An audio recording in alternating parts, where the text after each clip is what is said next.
Hello, bienvenue dans cette nouvelle vidéo. Aujourd'hui, je vais vous montrer comment réussir en freelance en 2025 avec la méthode des 4 piliers. C'est une méthode que j'ai créée où j'ai réuni plusieurs années d'expérience, tout mon retour accumulé, et c'est littéralement la vidéo avec le plus de valeur sur toute ma chaîne. On va commencer tout de suite et on va voir pourquoi 95% des freelances se plantent. Tout simplement parce qu'ils n'ont pas de méthode. Et je vais vous montrer la mienne. Et la deuxième chose à bien comprendre, c'est qu'ils sont encore dans un mindset de salariat. Ils réfléchissent encore comme des salariés. Et on va changer ça tout de suite. La première chose, ça va être de s'intéresser à la partie administrative fiscalité. Je sais que ça fait peur, ça vous plaît pas, mais non, en fait, ce qui fait peur, c'est de gérer la paperasse, c'est de se faire entuber niveau fiscalité, mais justement, il faut affronter ça pour faire les bons choix au niveau de la structure, pour optimiser sa fiscalité, surtout qu'en France, on est les pires, clairement, donc il faut l'optimiser au mieux, c'est indispensable. Là, le but, c'est d'avoir une base solide, optimisée, et de déléguer au maximum, notamment la partie administrative. C'est ce qu'on va voir tout de suite avec les exemples. Je vous ai pris 4 exemples. La SASU/EURL, l'auto-entreprise, le portage salarial et l'offshore expatrié qu'on verra à la fin. Toutes ces expériences, je les ai eues, je les ai testées, toutes ces structures. J'ai eu une SASU, j'ai eu une auto-entreprise. Le portage salarial, c'est la seule que je n'ai pas fait, mais j'ai coaché des gens et j'ai eu d'autres développeurs freelance qui l'ont eu, donc j'ai pu rechercher et tirer vraiment les avantages, inconvénients du portage salarial. Et actuellement, je suis en société à l'étranger, parce que je vis maintenant en Thaïlande. Le choix de la structure, il est hyper important. On va voir les avantages et inconvénients de chacun et ce qui vous correspond en fonction de votre profil. Les avantages de la SASU-EURL, c'est déjà le côté prestige. C'est une vraie société, c'est pas une micro ou auto-entreprise qui a la même chose. Donc vous avez le côté prestige qui se vend, voilà. Le deuxième avantage, c'est surtout le fait de déduire des charges. Par exemple, vous avez besoin d'un nouveau Mac pour bosser, vous pouvez le faire déduire, vous le déduisez en société, ce qui vous permet de réduire la base imposable, donc de votre chiffre d'affaires.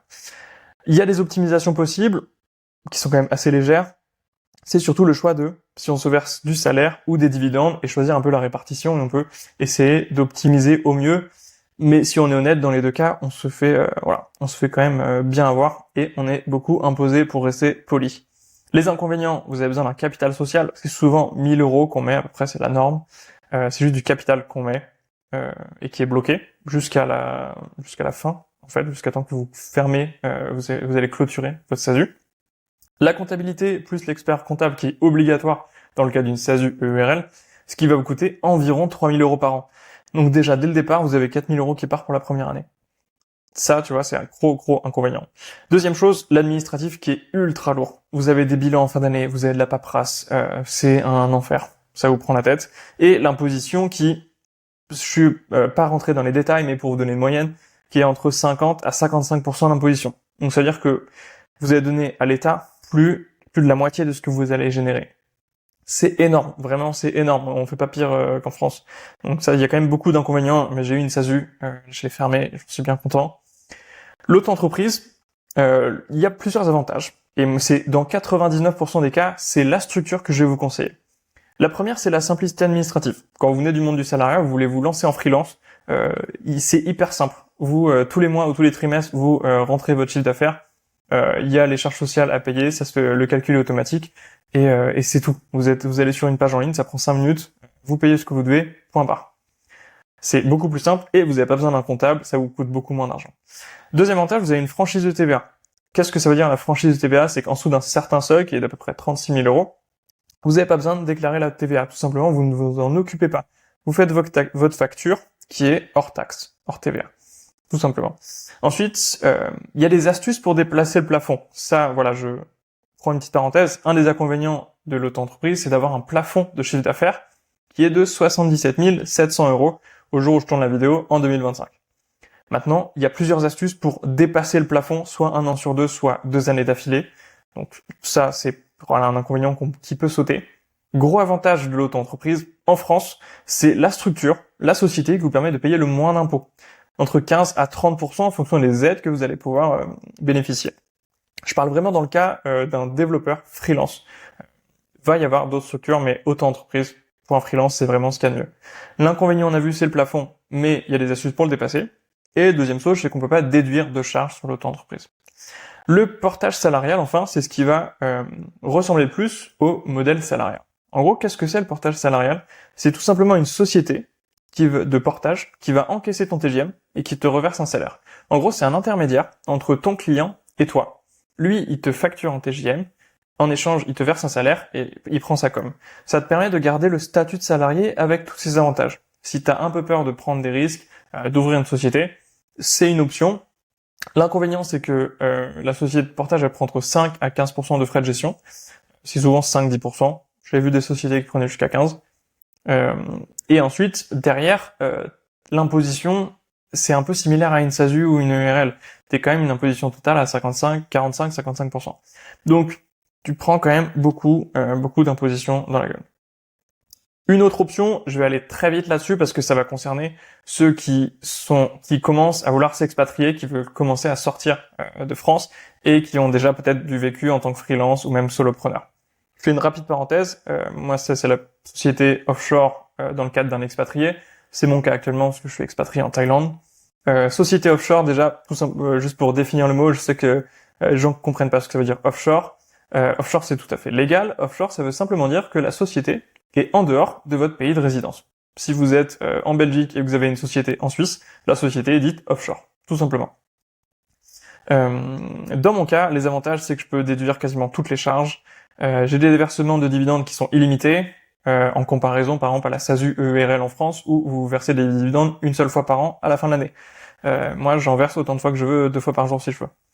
Il n'y a aucun plafond de chiffre d'affaires et au niveau des impositions, je suis à 0% sur quasi tout. Dividende, plus-value, capital gain. Plus-value, c'est par exemple si j'investis en bourse via la boîte et que je vends et que j'ai une plus-value, je suis pas imposé sur plus-value. Capital gain, c'est le jour où je monte une société, par exemple Feedin, ma société de marketing. Si jamais je veux la vendre, je suis pas imposé sur la vente de mes parts de société. Et enfin, j'ai une imposition totale qui est de 15%, ce qui est insane, c'est encore mieux que l'auto-entreprise en France. J'ai une comptabilité qui me coûte à peu près 3800 € par an. Je l'ai mis dans les avantages, pas dans les inconvénients. Pourquoi? Parce que, en fait, pour tous les avantages que ça m'apporte, je trouve que c'est pas cher. Je suis tellement rentabilisé, en fait, là-dessus. C'est le même prix qu'une SASU URL, mais j'ai tellement plus d'avantages. Inconvénients, voilà. Je vous ai dit, moi, personnellement, je trouve qu'il y en a aucun. Après, pour ceux qui sont encore en France, ça nécessite d'être expatrié ou de se préparer à s'expatrier et de partir de France. Je vais vous montrer un dernier avantage de choisir l'auto-entreprise et pourquoi je vais le conseiller à 95% des développeurs qui veulent se lancer en freelance, c'est qu'en plus vous pouvez déléguer votre administratif. Donc toute la partie chiante, vous pouvez la déléguer. Moi je passais par Super Indep, voilà, c'est pas un placement de produit, je suis passé par eux pendant plusieurs années et j'ai adoré le service qu'ils faisaient. Ça me coûtait un peu moins, les augmentés les prix sont à 39 € par mois et ils s'occupaient de tout ça pour moi. Ils faisaient la déclaration de TVA, mes déclarations de charges sociales à l'URSSAF, mes déclarations d'impôts, toute ma gestion administrative. Ils géraient tout pour moi et moi je me focus que sur le plus important, c'est-à-dire ma mission en freelance et le cash qui rentre. Et c'est ça, quoi, vraiment le point clé de bien structurer son administratif, sa fiscalité, c'est pour optimiser sa fiscalité, notamment en faisant le choix de l'auto-entreprise dans 95% des cas, et déléguer son administratif, comme ça on se concentre que sur la mission et le cash qui rentre. Ça, c'est la base. Une fois qu'on a cette base solide, pour réussir en freelance, le nerf de la guerre, ça va être l'acquisition. C'est de générer un flux constant de clients. Comment on fait ça quand on est freelance? On crée un système. Il y a 2 façons. Il y en a une troisième, mais qui va être plus pour le modèle agence. Ceux qui veulent vraiment scaler, c'est l'étape d'après qu'on va voir juste après dans la vidéo, donc restez bien jusqu'au bout. Pour les freelances, il y a 2 étapes. Ça va être la partie organique et la partie outbound. L'organique, c'est quoi? C'est toute la création de contenu qui va permettre de gagner en visibilité. Ça peut être de créer du contenu sur LinkedIn, ça peut être de créer une newsletter, parler de tech, parler d'IA, parler d'accessibilité, parler de votre compétence, tout simplement. Créer un blog, par exemple, une LP, vous allez vendre votre service, faire un package, tout ce que vous pouvez créer comme contenu. L'avantage de l'organique, c'est que ça vous coûte 0 €. Vous avez juste du temps. Ça vous prend du temps d'écrire une newsletter, d'écrire des posts LinkedIn, mais vous gagnez en visibilité comme ça. Et c'est hyper important. La deuxième solution, et qui est même complémentaire, c'est ce qu'on appelle l'outbound. C'est-à-dire d'aller contacter des potentiels prospects, des potentiels futurs clients. Pour ça, il y a 2 façons. Ça peut être du setting semi-automatisé avec de l'IA, notamment sur LinkedIn. Ce que je vous conseille sur LinkedIn, c'est de focaliser sur 3 types de personnes. La première, ça va être les recruteurs. Tout ce qui est recruteurs tech, IT.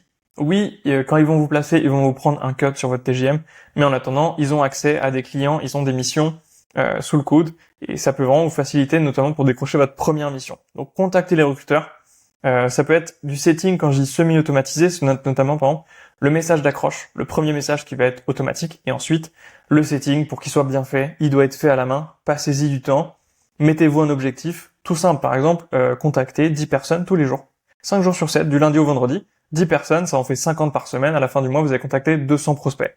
Sur les 200, je vous assure que vous avez chopé au moins une ou deux missions, minimum. Après les recruteurs, il y a les freelance pairs.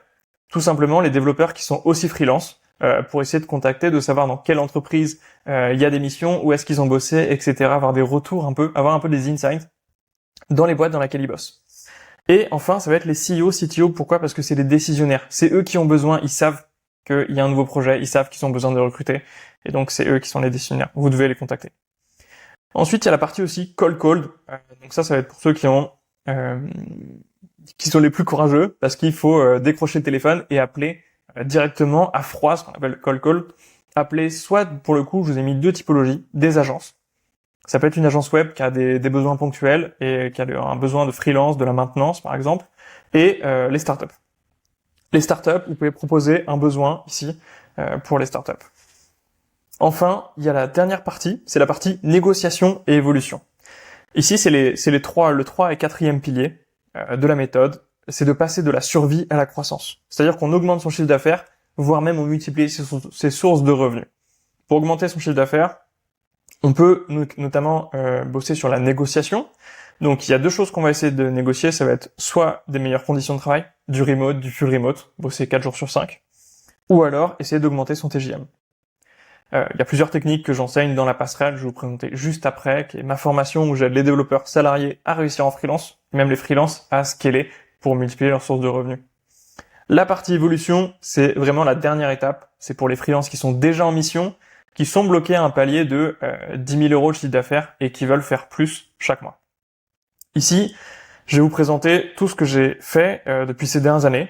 Donc ça a été, en fait, c'est toutes les sources de revenus que vous pouvez faire en tant que développeur freelance qui sont l'étape d'après. Une fois que vous avez votre mission en régie ou forfait, voici ce que vous pouvez faire.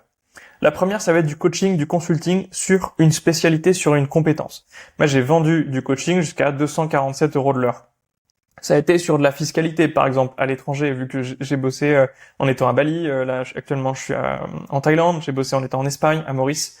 Donc, optimiser tout ce qui est fiscalité, tout ce qui est acquisition, exactement, acquisition client, freelancing, optimisation de profil LinkedIn, Malte, tout ça parce que j'ai bossé, je les ai optimisés pendant des années et donc je pouvais vendre du coaching jusqu'à 247 euros de l'heure.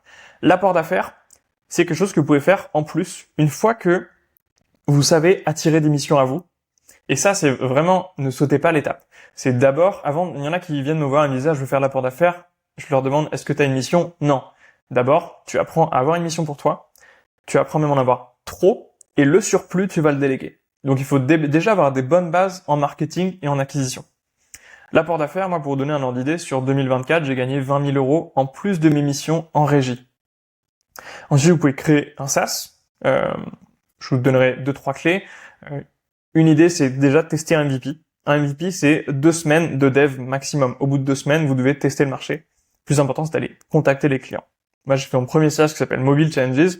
J'ai fait mes premiers euros en ligne, donc il y a de ça quasiment 2 ans, où j'avais fait générer plus de 300 euros avec Mobile Challenges. J'ai mis quelques screens ici. Ensuite, vous pouvez aller scale en agence. J'ai eu une agence web assez petite qui a duré quelques mois et une agence marketing actuellement qui me génère 5 000 euros de MRR.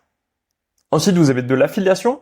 Qu'est-ce que c'est? C'est tout simplement proposer des produits d'autres personnes et de prendre un pourcentage. Moi, j'ai fait plusieurs opérations à 500 000 euros là-dessus. Vous avez du mentorat. J'en ai fait pour Open Classroom pendant quasiment 2 ans. Je faisais ça un soir par semaine. Ça me générait 35 euros de l'heure. À la fin du mois, ça faisait 140 euros. Je faisais de bons restos avec ma femme, avec ça. Et enfin, vous avez des missions au forfait. Les missions au forfait, vous allez avoir un meilleur taux horaire si vous le gérez bien. Les cibles, ça va être quoi? Moi, j'en ai fait pour des agences web qui avaient des besoins ponctuels, qui étaient en rush, des associations, voire même des particuliers qui ont des besoins. Tout ça, c'est vraiment les moyens d'aller exploser votre chiffre d'affaires et de multiplier vos sources de revenus. Et j'aime bien cette phrase, c'est qu'avec les bons piliers, ton business, ça devient un immeuble, c'est pas une tente de camping, c'est que tu peux ajouter des étages, ajouter des sources de revenus. Et que tu as du coaching, ta mission à la régie qui est ta base principale, du mentorat, ça peut être de l'apport d'affaires, etc. Donc pour ça, et je vous ai montré une petite dernière quand même, j'ai juste oublié, la facture, déjà la base c'est ça. La base c'est la mission en régie. Je vous donnais un ordre d'idée, moi l'année dernière, j'étais à 150 € de TJM. Sur le mois de mars par exemple, j'avais facturé 13 800. Et souvent les développeurs savent pas, quand t'es salarié, tu sais pas exactement combien tu gagnes en freelance. Je vous ai fait le calcul, 13 860 € TTC, donc ça c'est ce que je facture au client. On enlève les 20% de TVA parce que à l'époque j'étais encore en France. 20% de TVA. Ensuite, l'URSSAF, j'étais en auto-entreprise. Ça, c'est ce que je dois en charge sociale. Et ensuite, j'avais mes impôts. Dans mon cas, je suis marié, j'ai un peu moins d'impôts. Mais ça reste, voilà, à peu près 10%. Au total, j'ai eu 7 679 € net dans ma poche. Vraiment net, avec un mois de travail. Donc ça doit vraiment être la base de votre source de revenus. La partie évolution, c'est vraiment après. C'est une fois que vous gagnez 5, 6, 7 000 € net, là, vous allez commencer à aller chercher plus parce que vous êtes capé, en fait. Vous êtes capé à 10 000 €, 12 000 € de chiffre d'affaires. Et enfin, je vous montrerai la méthode complète. C'est la passerelle, c'est tous les process prêts à l'emploi, c'est tout mon vécu, c'est la formation en ligne que j'ai créée après plusieurs années, où je vous partage toutes les stratégies, les 7 modèles rentables pour créer des revenus. Vous avez plus de 10 heures de formation, vous avez 20 heures de replay de live avec des cas concrets qui sont offerts. Vous avez un support 7 jours sur 7. Et vous avez aussi une communauté Discord privée. Vous avez plusieurs ici avis avec Cyril qui a décroché sa première mission en 72 heures en appliquant les méthodes de marketing. Il a signé une mission à 9 300 €. Ici, un des membres, je cacherai le nom parce qu'il bosse pour un grand groupe et il peut pas en parler, mais il a signé une mission sur plusieurs années à 10 000 €. Vous voyez, 510 € de TGM, donc plus de 10 000 € par mois sur plusieurs années. Vous avez eu le témoignage en vidéo de Cyril, je vous mettrai les liens en vidéo. Voilà, vous avez plusieurs résultats clients et il y en a d'autres. Juste pris les meilleurs.